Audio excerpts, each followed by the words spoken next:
What's going on, guys? No guys here. Welcome back to another video on my channel. In today's video we're going to go over the 4-2-3-1 tactics and formation changes for the most recent patch. We've gone over some different things. We've kind of got rid of the CDM on drop between defenders when you're attacking. A lot of people didn't really like that too much, especially at you have the region between your CDMs and your cams, especially for building up the play. We've also changed the strike from getting in behind. We no longer have one get it behind. We'll get onto that later on. We have like a false 9 option just because people are playing overload the ball side, parking the bus, and there's no point using get it behind anymore. But as I said, we'll move on to that in a second. When you're defending, we kind of kept it the same. 2 CDMs, Ram and a Lamb still come back. Ends up becoming a 4-4-2. Made it a bit wider now because people are now parking the bus, holding the ball. It's hard to retain possession and get the ball back. So we kind of have a wider play. So that way when your opponent's holding the ball, you kind of spread out everywhere and better to be in a pressing situation. And with the 2 strikers on stay forward, so we can have options on a counter attack, and also disrupts your opponent's middle play. You know, your striker stays just between your opponent's CDMs and centre back, and your camera's positioned just in front of your opponent's centre mids. But without further ado, let's get straight into the tactics and instructions. I'm going to move over to tactics now. The first thing and the most important thing is we've gone with balanced again. I still advocate balance the most. What you can do is you can go to drop back if you really want to. I wouldn't recommend it at all, but you can use drop back if you're just used to it. But I think balance is honestly the way forward. I still think it is.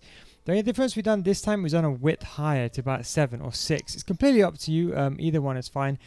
The reason why is, and I'll explain to you the reason why. You're going to say overload the ball side is the most important meta, and to be honest, you are completely right. But what we're trying to achieve is you want a wider width when your opponent's got the ball.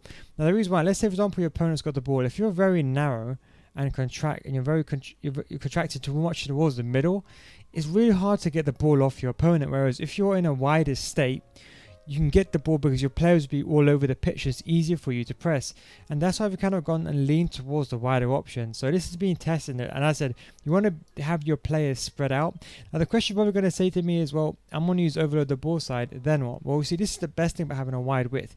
If we use overload the ball side, the team, let's say the ball's in the middle of the pitch, your team's going to contract anyway. You see what I'm saying? So using overload the ball side, your team is always going to contract anyway. So the whole idea is when you're defending, let's say your opponent's got the ball and you can't get the ball back, then you have a wide width. If your opponent's playing very narrow, or let's say suddenly attacking against you, then you can use overload the ball side and contract your players to the middle of the pitch. This way you have total control.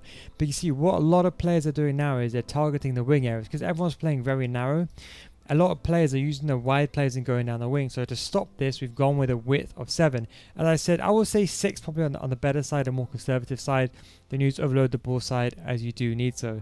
Now depth, we've gone up just by 1. Originally we had it on 3.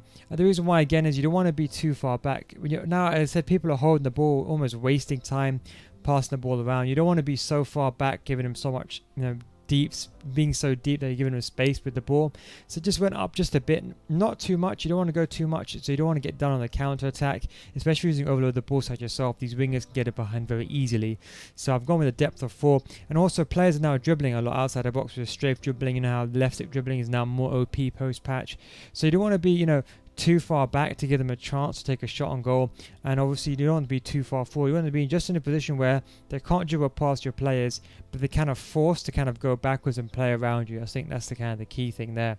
The offensive style, now we moved away from balance. Remember how I said also with the offensive style, I said the reason why we went with getting a long ball in the first place is that these cams, there's no instructions to get it behind as a cam. Remember how I said that's the main issue with the 4-2-3-1. These cams, they don't have a getting behind option. But what we've done is we've changed this to balance, because now there's no point getting it behind. And I said most of the time your opponent's parking the bus, so it's no point having your players running in behind, because where they're going to run into, they're just going to run into your opponent's back line, most of the time be caught offside. So it's kind of pointless. What I would recommend is you trigger your Lamb and your Ram manually using LB on Xbox and L1 on PS4. The player trigger button, that's probably the best way to trigger these players going forward. I think that's probably the best thing you can do rather than just having long ball in the first place, because especially when you're on the final third, let's say your opponent's parking a bus. Just imagine for a second your opponent's parking a bus. You don't want these players to be making runs in behind. You see what I'm saying? You want these guys to be staying outside the box, looking for space rather than trying to get it behind. Because a lot of people are parking the bus. Where are you going to run to? Nowhere. So that's why we've kind of gone the balanced tactics. So you still have players running forward, but at a lower rate. You can use, if you want, possession. I think possession is pretty much a very good option now, especially if you're kind of a manual player above gold 1, you trick the players manually. But balance is what I've gone with. The width, we've gone with a balanced width, and we don't want it to be too narrow. We kind of want these wide players, the lamb and the ram, to break your opponents, overload the ball side, but we'll get onto that in a second. So we're just going with a balanced 1 on 5. Players in the box, we've gone with 4. Again, this doesn't really matter too much. It's just because now, remember how I said to you, now we don't have the... So before, in contrast to my last video, we had the CDMs on drop between defenders. But now I think when you're recycling the play and your opponent's parking the bus and he's concentrating his plays in the middle narrow corridor, it's good to have the 2 CDMs on stay back while attacking. So when you get the ball in this situation, if there's no passing option in the box, you can just pass the ball outside the box and recycle the play. Corners and free kicks, obviously however you want. Obviously, too high, too low, you're going to be susceptible to counterattacks. I'm sure you know that already. Now instructions, this is the most important thing. Now the one thing we changed is both strikers on stay forwards. Now the idea is, again, this is solely for attacking. You want these 2 players to be on stay forward, just for the counter attack, but also when your opponent has the ball and you're kind of defending, you want these players to be higher up the pitch so you can press your opponent easier. That way they won't be able to pass the ball between their fullbacks or wing-backs to wing-backs as easily as they do. So that's why I've gone with these guys on stay forward, plus they have the attacking threat. So you're basically defending in a 4-4-1-1 and you're attacking in your regular 4-2-3-1. I think that's the key aspects here. Don't forget, after the most recent patch, you can't have 5 players in midfield anyway. And if you have these guys on stay forward, let's say the ball is deep in your half. If you have these players, this cam sits just in front of your opponent's centre mids, and your striker sits in between your opponent's CDMs and their centre backs. So this kind of disrupts their playing out of the back. So it's actually a very effective system in that regard. So that's how we've gone with these guys on stay forward. The attacking threat is still on stay forward. The most important thing is the central striker. There's no longer on getting behind, as I said. And also false 9 is a good option. So the idea with false 9 is it's going to sound a bit complicated, but the idea behind false 9 is you want this player, so when you're attacking, you're basically going like this, right? But when you're attacking, you want this player to kind of drop in between. Now, I know this is going to sound crazy, but remember, if your opponent is parking a bus, it's really hard to get past them. Sometimes you want your player to come deep. Now, I'm not saying you should use this all the time. Maybe have 2 tactics. Maybe have the exact same tactics and instructions, one with a strike on balance and one with on false 9. I've been using this quite a lot because I think sometimes I want my player to come deep, then I could do a 1-2 with my cam and send him forward or whatever. I think that's kind of the way forward in my opinion. Some of you may not like this. Leave it some balance if you don't like it. I would say just give it a try. Now, as I said, it's up to you, but I'll just give it a try anyway. Now the 3 cams get into the box. Obviously, when you get into a wide position, especially if people are using overload the ball side, these cams, the most important thing is trigger these players forward using L1 or LB. When you trigger them forward down the wing, it's so simple. Do a simple driven pass. When you do get the ball down the wing, you want these guys to run inside the box. Very simple, easy goals. That's the reason why, especially people are using overload the ball side as well. Use the wing play, it's the most important thing. Get into the box, of course. Come back on defense, of course, so you don't get doubled up when you're defending. You want to be defending the wide areas, left attack middle, right attack middle, and come back on defense. The most important thing, I said, the cams will stay forward, so who's going to stay forward. I'm more conservative. It's not really that important. I just prefer more conservative. The most important, the biggest change here is the 2 CDMs. Obviously, they're both on cover center. They both cover the middle, and the lamb and the ram are going to cover the wide areas. So that's what creates the 4-4-2. But the reason why I kind of put the CDMs at the most defensive play, you want them on balanced, stay back while attacking and cover center, and conservative interceptions. The reason why is a lot of people now are parking the bus and holding the ball. When your opponent's parking the bus, you're going to be high up your opponent's pitch. So just for example, here you're going to be very high up. Let's just say, for example, like you're going to be like here. Now you want your CDM to stay put and stay back while attacking. So this way, if you do lose the ball, you're going to have a guy just there for backup. This is going to be a backup guy, so you don't get countered. So that's why you're not using drop between defenders. He's still in the attack, but he's just going to stay back. Conservative doesn't move out of position. And defensive behavior, we haven't got him on cut passing lanes. Left us on default, so let AI decide for you.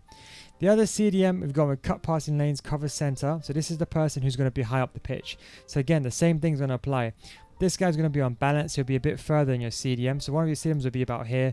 The other one will be here. So when your opponent does get the ball back, let's say your attack turns to nothing. When your opponent tries to distribute the ball from let's say his 4 players in centre back, so let's say his 2 CDMs, you want this CDM to be cutting the passing lane, disrupting your play, splitting your positions. That's why I've gone with that play on cut passing lanes. So when they are further up the pitch, it's just a bit easier for you to get the ball, and kind of makes it harder for your opponent to play at the back. Cut passing lanes, cover center, and balanced. If you have a bad work rate here, like someone who's like high or high medium, is probably beneficial here. If you've got someone like low high, or high low, you can put this guy on get forward if you really want him to go beyond the striker for an attacking player, but I have him on balance. I think this works quite well. If you do struggle defensively, you can put this person on stay back while attacking, but the most important thing is, as I said, just copy these exactly how it is, defensive behavior. It is very, very effective, I found post patch, especially cutting the passing lanes. You know, you're stopping the ball going to your opponent's strikers, but also with your CDM. When you're leaving this on balance, if your opponent sometimes makes a through ball, your AI can kind of man mark that play if you're not controlling it. Now centre backs and full backs, obviously as usual, all on stay back while attacking, and goalkeeper on balance. The most important thing when you're playing this formation, the best way to get past your opponent again is these wings. These butterfly wings, as I call them, they're the easiest way to get past your wings. The triangles are so effective here. You just get the ball with your cam. You've got no one to pass, to do a simple 1-2 with your right back. Let your cam run it behind and do a driven pass down the wing. 9 times out of 10, you're going to get past your opponent. Why? Because your opponents are playing overload the ball side. If the ball's in the middle of the pitch, they're going to be down the center. Now, if you get the ball and you do a 1-2 and you make the run and then you find the pass, your opponent's not going to be there. And then when you have your players on get into the box, it's very, very easy for you to score. Now again, players wise, you know, try to get, if someone's on false 9 here, try to get someone like Ben Yedder, someone like Mane, Messi, good player there. Someone like in Cam, you know, Neymar, someone like Socrates you can get away with, but I'll still say try to get a striker in this position. Someone like Hazard will be good, and maybe start him on a wing and move into that position. The Lam and Ram are not that important, as long as they're fast players that can dribble. That's the most important players. Someone like Dembele, Lucas on the cheaper side. The most CDM, someone like Kante, Allen on the cheaper side. Someone like can defend, Sissoko is a good option. And the player that's getting forward, you can play like someone like De Jong here. Someone like Sissoko as well can do this role quite well. And someone like Hullet on the more expensive side. I think that's very good, you know, to have an attacking player, well balanced. I play Trent here. I've always have played Trent here. Now, for the centre-backs, I still go with full-backs and centre-back. I've gone with Blanc, Cam Blanc with Shadow and centre-back. He is so OP, ridiculously OP because he's got the agility and balance. But that's kind of the way I've got forward. But anyway, that's kind of tactics and instructions. I hope you enjoyed this video. Don't forget as well to subscribe to my second channel, Nil Guides 2. I'll be uploading videos on my second channel, Nil Guides 2. Link will be in down below. If you just scroll down below, I got videos there. You know, I'm going to upload daily now.